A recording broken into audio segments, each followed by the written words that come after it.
Okay, now our next speaker is Andrew Schumann from the University of Information Technology and Management of Poland.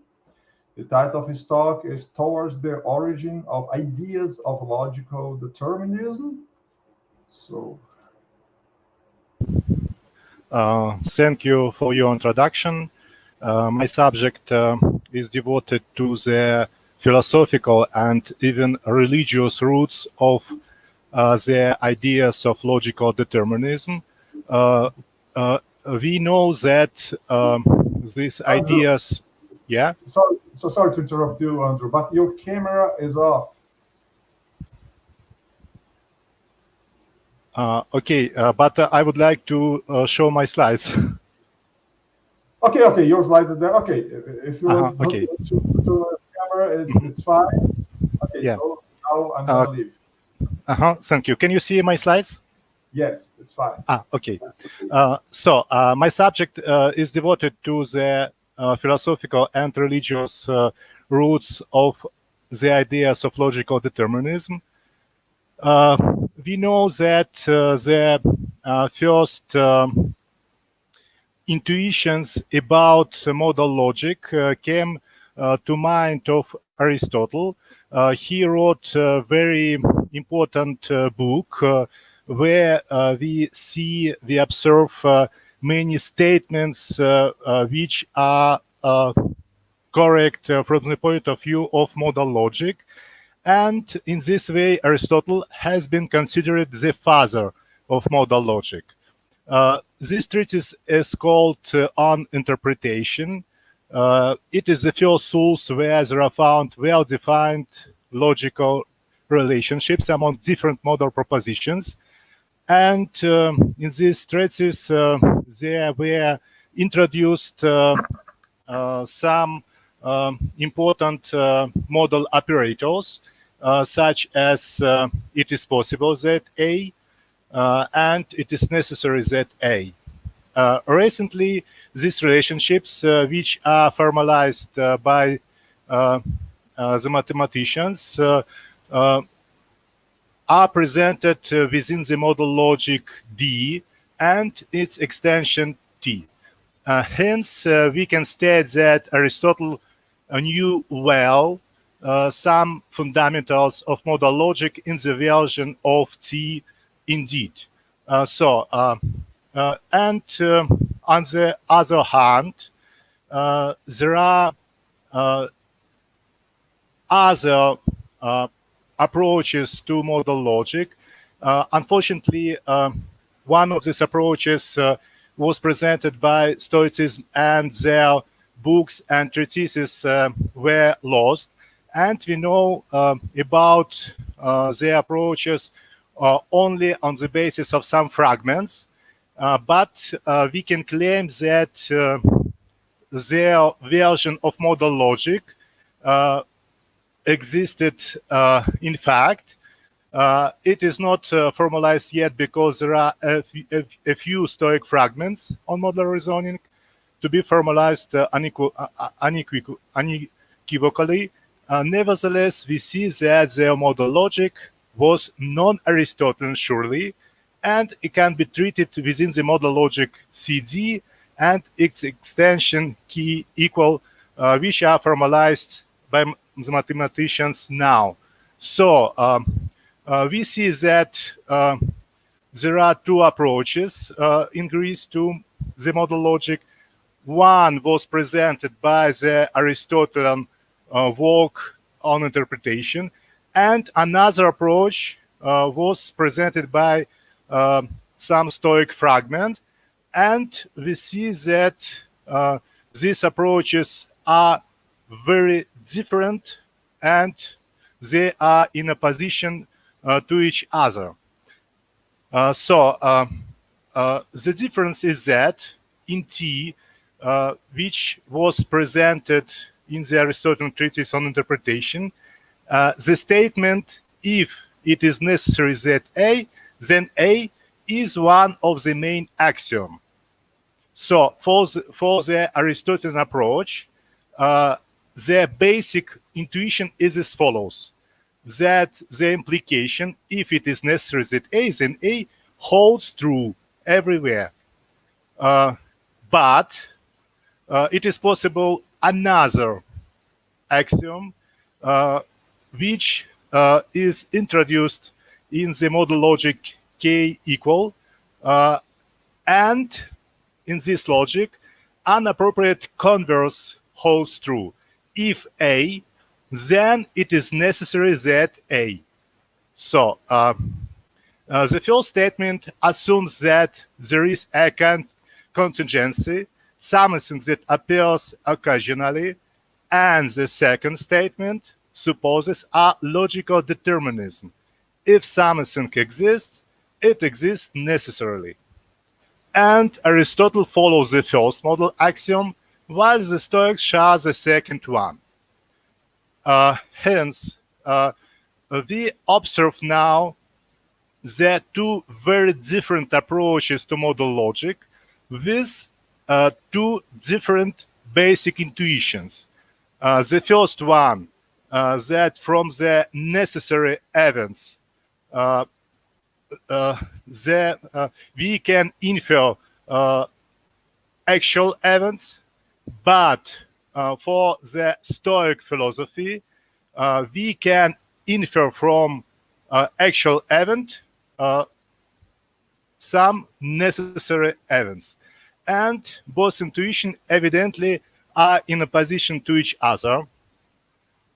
We know that the Aristotelian approach can use a tool that is called square of opposition, which can be applied to modal statements. So we know that if we take the following statements, A is necessary, then from this statement it follows that A is possible. And from the statement not A is necessary, from this statement it follows that possible not A, and so on. In this square, necessary A and possible not A are contradictories. Necessary not A and possible A are contradictories too. Necessary A and necessary not A are contraries. Possible A and possible not A are subcontraries. And possible A is a subaltern of necessary A. Possible not A is a subaltern of necessary not A. So we see a classical square of opposition applied to modal statements. And the main intuition of many philosophers since Aristotle are that for modal statements we can apply this square of opposition. But in this way, we see that there is introduced a notion of contingency.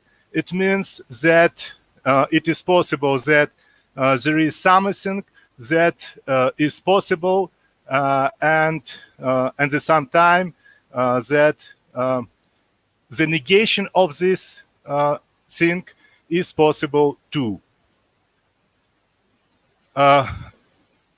Both logics, which were preliminary introduced in the philosophy of Aristotle and Stoics, both logic can be based on the same logic that is called the weakest modal logic, denoted by K, in honor of Saul Kripke.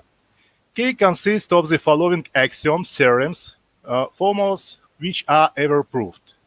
All propositional axioms, theorems, such as A or not A, excluded middle, from A it follows that A, reflexivity of implication, and so on, can be used in this logic. All instances of the Kripke schema necessary that from A it follows that B, and from this it follows that from necessary A, it follows that necessary B. This set, or the set of these axioms, is classed under the following two inference rules: modus ponens and necessitation rule. So it is the weakest modal logic, and the logic which was preliminarily introduced in the Aristotelian treatise on interpretation is an extension of this weakest logic, and as well as the Stoic modal intuition can be considered as an extension of the same weakest modal logic too. And we can see that the first statement, K, is the basic statement for modal logic, and there are some additional axioms which can be chosen too, and in accordance with their selection, we can obtain different modal logic. So the modal logic denoted by D has additional schemes K and D, and the modal logic denoted by C has additional schemes K and C. So we see that both intuitions, the Aristotelian and the Aristotelian one and the Stoic one, can be accepted simultaneously. So both intuitions are based on the same weakest modal logic and obtained as its extension. It means that we can follow the idea of Aristotle that there is something that is contingent, and on the other hand, we can follow the idea of logical determinism, the idea which was introduced by the Stoic philosophers first. We can observe many textual facts which show us that indeed Aristotle followed the intuition of modal logic D. So the intuition where we have obtained an extension of the weakest modal logic, where we can introduce the contingent event. And there is an example here where Aristotle tried to claim that it is false that if A or B is a tautology, then necessary A or necessary B is a tautology as well. So let us read this example. A sea fight must either take place tomorrow or not, but it is not necessary that it should take place tomorrow. Neither it is necessary that it should not take place, yet it is necessary that it either should or should not take place tomorrow. So this fragment from the Aristotelian treatise we can formalize by using modal operators, and after this formalization we can see that Aristotle avoid this implication indeed. He avoids that it is false that if A or B is a tautology, then necessary A or necessary B is a tautology too.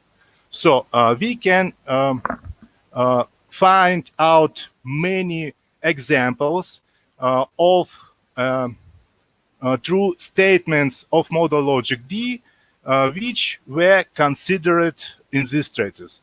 And at the same time, Aristotle paid our attention that the modal logic K equal is not true on the assumption of this logic D.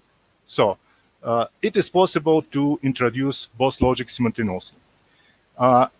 Another example where Aristotle showed that the implication if A then necessary A for an individual A gives rise to inconsistencies. So let us read.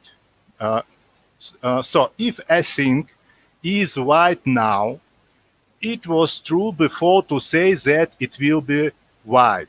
So that of anything that has taken place, it was always true to say it is or it will be. But if it was ever true to say that a thing is or will be, it is not possible that it should not be or not be about to be.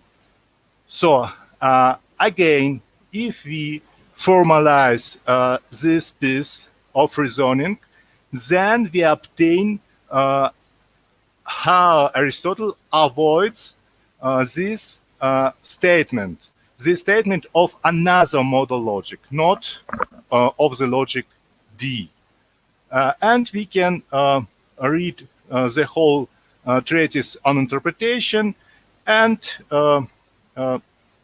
here we can be convinced that Aristotle had an intuition of logic, of modal logic D indeed.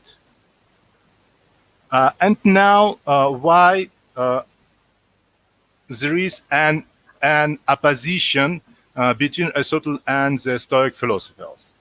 The main claim in the modal logic, reconstructed on the text of an interpretation, is that there exists contingency, something is possible, and at the same time, its negation is possible too. Contingent events were called by Aristotle luck, in Greek psyche, by name of psyche, Roman equivalent Fortuna, the goddess of luck and destiny.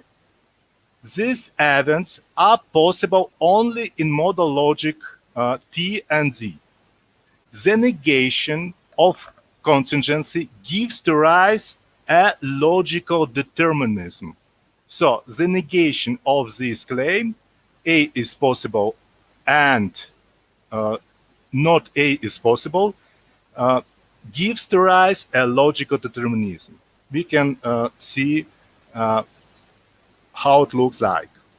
So if there is no contingency, then each event is necessary to be, or it is necessary not to be.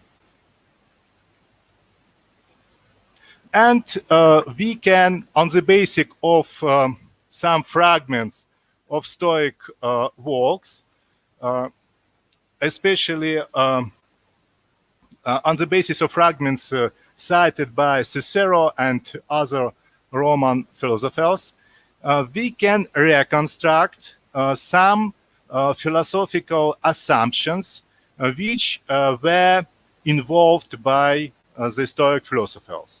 The first assumption is as follows: no motion is without a cause. It means that everything can be explained by means of implications where there is an antecedent, a succedent, and these implications show us a causal relationships between events. So for everything there is a cause, and for everything we can introduce an implication where this event can be an antecedent or a succedent. So it is the first assumption of Stoic philosophers. The second assumption, which is a contradictory for the philosophy of Aristotle. Each individual proposition, axiomata in Greek, A, even about future, is either true or false. So it means there is a logical determinism. The third assumption, each individual proposition, A, is necessarily true or it is necessarily false. Thus, according to the Stoics, modal logic, K equal and CD are more natural than logic T and D. Some Stoic synonyms for the word necessity are as follows: inflexible, invincible, and so on. All them are attributes of fate which rules over the world. Some Stoic synonymous terms for fate: destiny, pneuma, chaos, reason, Zeus, will of Zeus, and so on. Due to the fate, each event has its cause. So each event should be regarded as actual as if it happens in the present tense. So it is the third assumption. The fourth assumption of the Stoic philosophy: each past, present, future event A is actual and then necessary. So from A, it follows that necessary A. And the fifth assumption is as follows: everything happens in accordance with fate. And we see that in their modal logic, there was introduced a notion of fate. This notion was understood evidently logically that for everything there is an appropriate implication where this event can occur as an antecedent or succedent, but this notion had a meaning that is quite religious too. And from so we can note that for the Stoic philosophy, this notion fate had two meanings simultaneously. The first one just philosophical, logical, and the second one the religious meaning also. So Aristotle was one of the first philosophers who defined the features of the genre of historical prose. He emphasized in his Poetics that the writing of Herodotus could be put into verse and yet would still be a kind of history.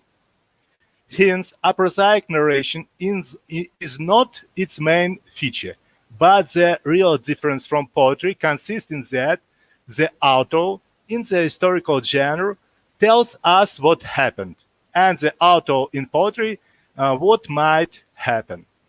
So, Aristotle, in these fragments, paid our attention that the prosaic works introduce some future events and they consider some possible things. And we can note that this prosaic form, the prosaic literature, appeared first in Greece, and in this literature, we assume that always there are some contingent events, which appear occasionally. And this assumption, this intuition of Aristotle came from this aspect of thinking, of prosaic thinking, where we can introduce some contingent events which are possible and events for which there are no deterministic causes. And on the other hand, the Stoics followed other genres of literature as genres of literature which show another intuition towards modal propositions. So the Stoics, including his father Zeno of Citium, who founded the Stoic teaching on divinations, and his prominent pupil Cleanthes, who describes this teaching in detail, all of them defended nearly every sort of divination. Divination in the meaning of a religious practice. So their modal logic was a kind of philosophical explanation for the practice of divination. And we know that many Stoic philosophers wrote the book devoted to the practice of divination. After that, Chrysippus discussed the whole theory of divination in 2 books. We know about that. And wrote one book on oracles and another on dreams. Other Stoics published many books on similar subject too, such as Diogenes of Babylon and Posidonius, the friend of Cicero. The Stoics supported as well the astrology developed by the Chaldeans and as an special art of divination. So we see that the intuition of Aristotle was that there are contingent events which can be considered in the literature genre of prose. And for the Stoic philosophers, the intuition was as follows, that the practice of divination, of astrology, has a sense, and therefore we can follow another genre of literature. And now some words about this genre. We should note, it is worth noting, that many Stoic philosophers were of Semitic origins, like the founder of the Stoic philosophy, and they follow this genre of literature, which was established in the Akkadian culture. This genre of literature was devoted to divinations, and it is very interesting that in this genre any prose was excluded, but the whole books present a kind of lists of many different implications. These implications look like that. If, according to Schumann, we observe an omen, a sign P, an event Q should take place. So the whole books contain these lists of implications. If we observe a sign P and omen P, then an event Q should take place. This implication tells us about divine decision or verdict, according to Purusu, inferred by modus ponens. So in these books, we read about implications. If P, then Q, then observer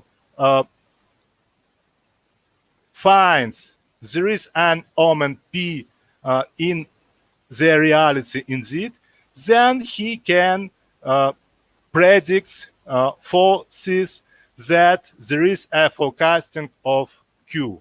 So in the Akkadian literature, we can't find the prosaic forms of narration, but very popular was this form of predictions, where there are contained many lists of these implications for our forecasting.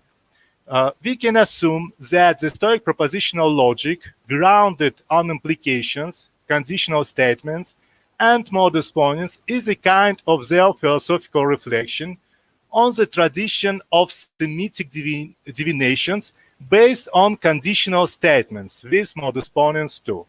The point is that this kind of formulation for divinations forecasting is well traced back since the Old Babylon period. If Schumann an omen P, then a prognosis Q.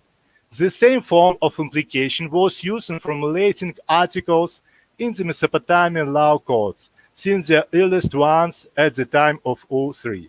If someone committed P, then he or she shall be sentenced to Q. Then the code sentence is delivered by modus ponens. He or she committed P, then the decision of court is Q. In these fragments of in the Babylonian fragments and some books, divination books, we can find these implications, and we can find some examples of applying some inference rules like modus ponens.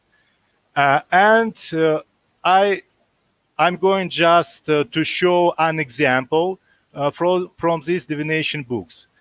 Please read carefully these three statements. The first one: if the sun appears in the evening watch, destruction of the herds of the people. The second statement: if the sun appears in the middle watch, revolt against the king. The third statement: if the sun appears in the morning watch, in that city there will be some bad things.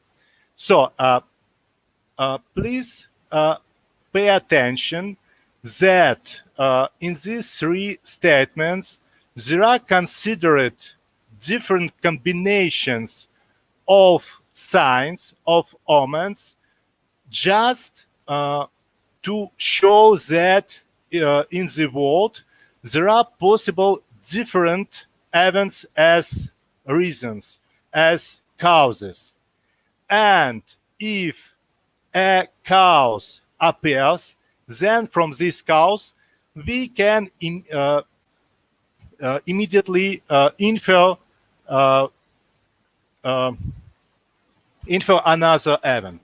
So we see that in these divination books there are contained the long lists of implications where all possible combinations of signs, of omens were introduced just to help the diviners to make their predictions.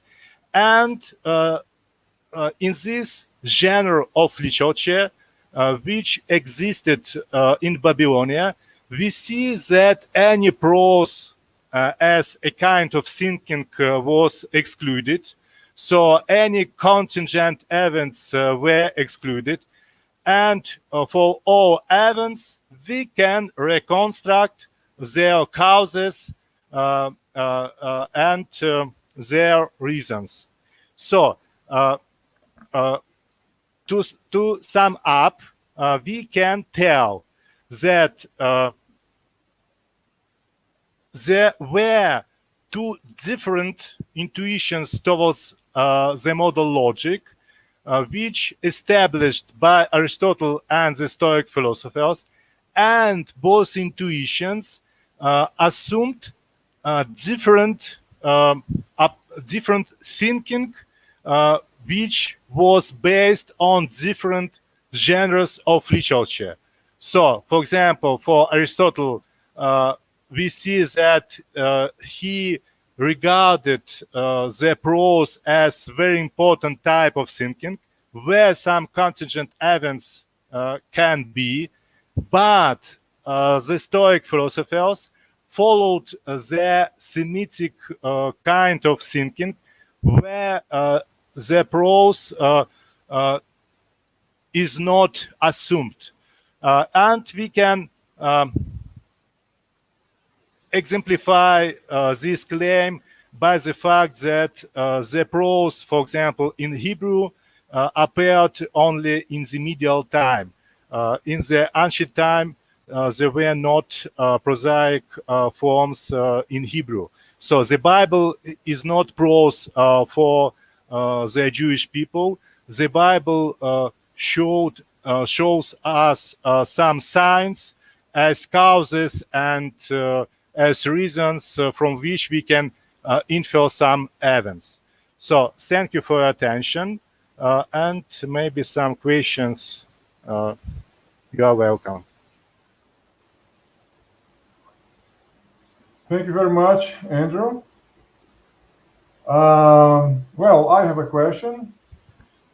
Okay, Martin has one, so can ask his Okay, question. hello. Thank you, Andrew, for this very interesting and dense lecture. And I have one question, whether in this text you can find some examples where this topic is referred to free will or something, or it's too early to talk about it. Because as we know, this problem of this logical determinism is also very important when we speak about God, who knows everything that will happen in the future. So the question arises: okay, so these sentences about the future are necessary. So where is the place for our free will?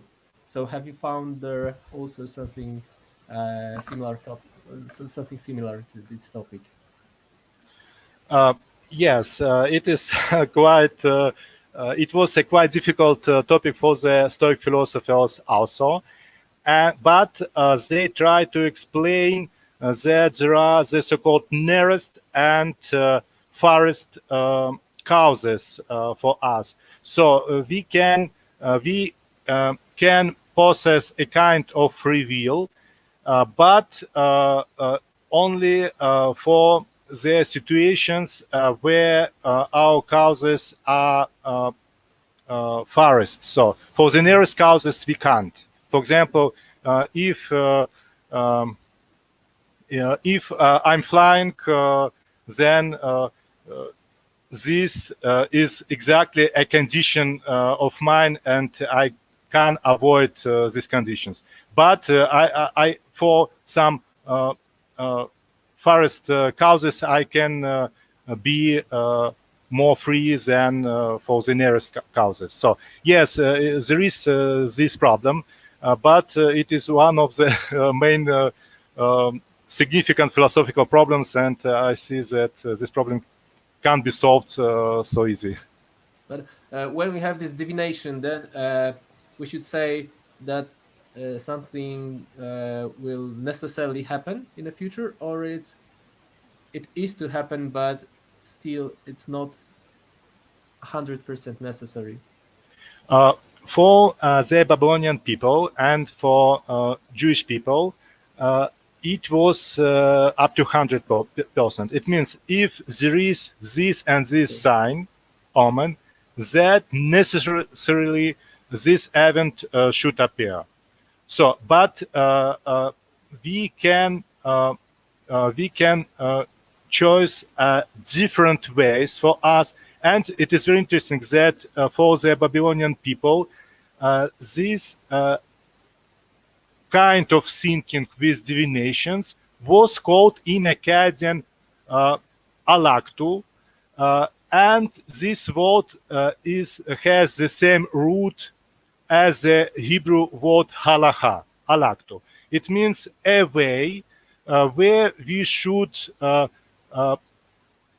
be careful to different signs, to different omens. We can choose different ways, but after this selection, we have a kind of responsibility. But in the Bible, there was an additional aspect that the God, the Lord, can help us even in the situation we have chosen a wrong way. So, but yes, up to 100% the event is necessary after this and this omen or sign.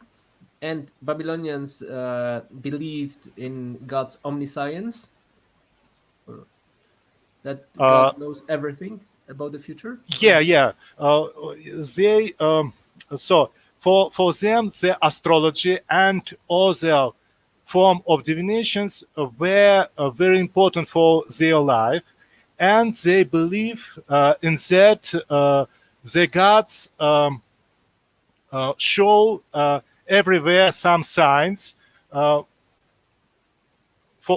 which they can be careful in their actions. Okay, thank you very much for this Thank answer. you. Okay, thank you, Andrew. Thank you, Martin. So unfortunately, we don't have time for more questions. Thank you very much, Andrew, for Thank you. your Thank you. talk.